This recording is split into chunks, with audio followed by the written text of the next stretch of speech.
to my 5 top tips that can help teens to practice yoga. So if you practice yoga, you already know yoga has so many benefits, right? And teens are like transition year, like the transition on physical, emotional, mental, social, and on top of that, pressure on academics, social pressure, shifting of emotions, finding their self-identity. This can be really hard sometimes for our teens to manage and juggle so many things together. So I do feel that yoga, mindfulness, breath work can really help them, connect them to their body, help them accept themselves, help them manage their emotions.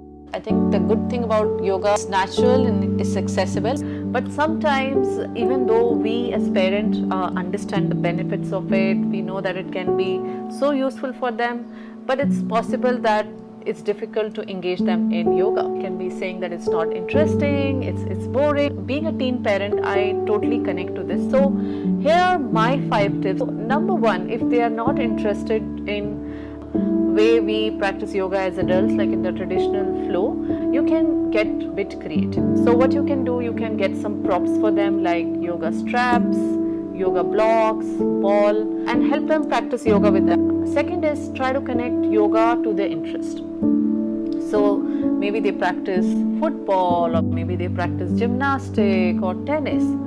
Share with them how yoga can complement in their practice. As you might also connect to it that yoga is not just on the mat, benefits of yoga are off the mat as well, right? So you can help them understand that they can try this breathing practice before their game, or they can improve their flexibility in their gymnastics by practicing yoga, or yoga can help them with their mobility, a better range of motion if they are practice tennis. Help them understand that how it complements, and you can share some practices connected to that.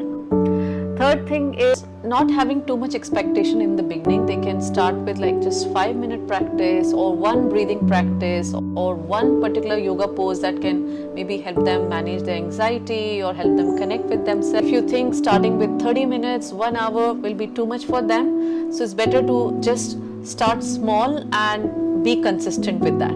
And the fourth one, which I also share it on my teens yoga session sometimes, is that you might not find it very interesting right now, and that's okay. Everything doesn't have to be interesting, but it can still be good for you.